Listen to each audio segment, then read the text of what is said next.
Hello दोस्तों, मैं हूं दिनेश किवोरा। आप सबका स्वागत है न्यूज़ टाइम में।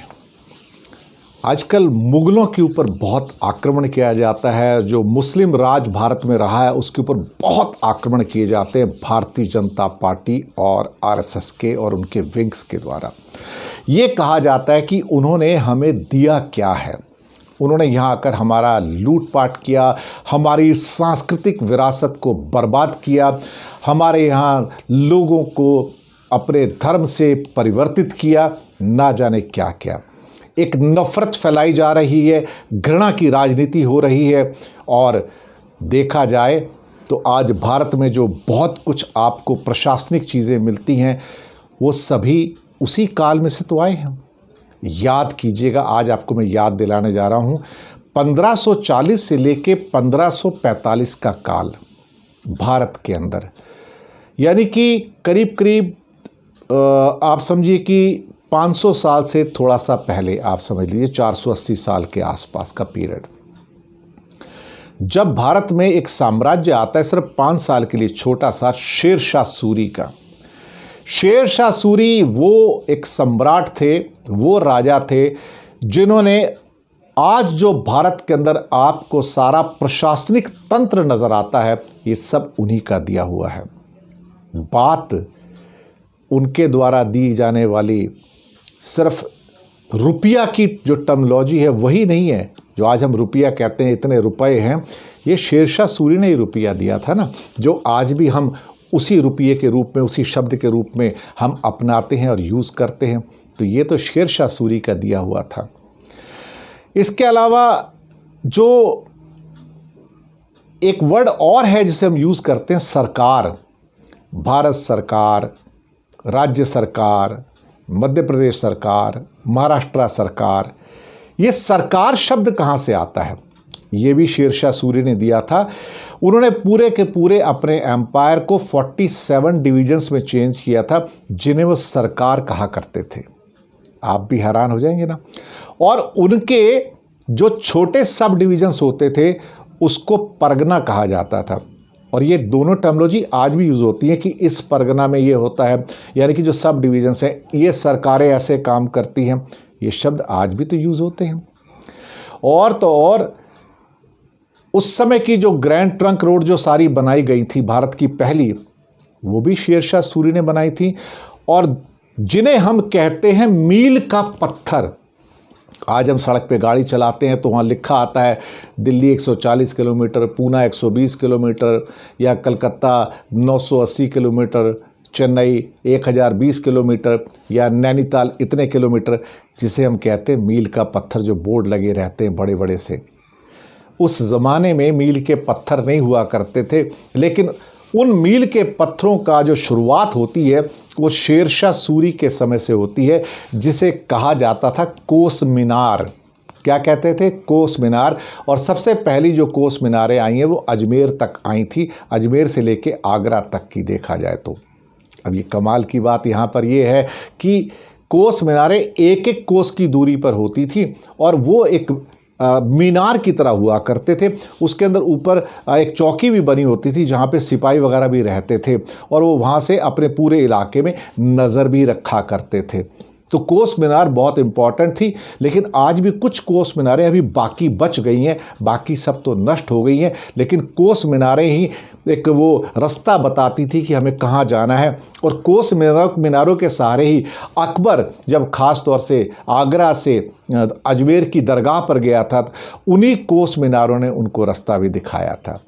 प्रशासनिक बात में करते हैं तो शेर शाह सूरी ने वो दिया है जो आज भी मॉडर्न भारत की बैकबोन है पूरी एडमिनिस्ट्रेशन की। उन्होंने पहले दीवाने वजारत या विजारत कहते हैं, फाइनेंस डिपार्टमेंट, दीवाने अर्ज यानी कि मिलिट्री डिपार्टमेंट, दीवाने इंशा जिसे रॉयल सेक्रेटेरिएट कहा जाता है, सचिवालय, और दीवाने रसालत यानी कि department for religious and foreign affairs, इसकी भी उन्होंने स्थापना की। सरकार के लेवल पे जो नीचे उनकी छोटी सरकारें थी, इसे राज्य सरकारें भी कह सकते हैं, वहाँ पर शिकदारान नाम की पोस्ट थी। उनका काम था maintain the law and order, कानून व्यवस्था की उनको संभालना। और उनके साथ वहाँ पर थे मुंसफ़े मुंसिफान यानी कि जो रेवेन्यू कलेक्शन देखते थे ख़ास तौर से। अब परगना लेवल पे कौन होते थे? शिकदर होते थे। उनका काम भी लॉ एंड ऑर्डर के रूप में हुआ करता था। यहाँ से हम आते हैं आगे। एक अमीन होते थे उनके पोस्ट पे, अमीन आज भी कहा जाता है गाँव में, वो रेवेन्यू कलेक्ट करते थे। और मुंसिफ वो होते थे जो जुडिशल मैटर यानी कि अदालतों का काम देखते थे, जज होते थे। आज भी उसको मुंसिफ मजिस्ट्रेट ही कहा जाता है, मैं आपको बताऊं भारत के अंदर।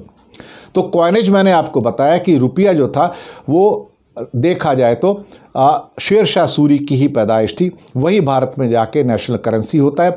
और भारत नहीं, आज की डेट में इंडोनेशिया, मालदीव्स, मॉरिशस, नेपाल, पाकिस्तान, सेशल, श्रीलंका, सब जगह यही रुपया वर्ड यूज़ होता है जो हमें शेर शाह सूरी ने दिया था।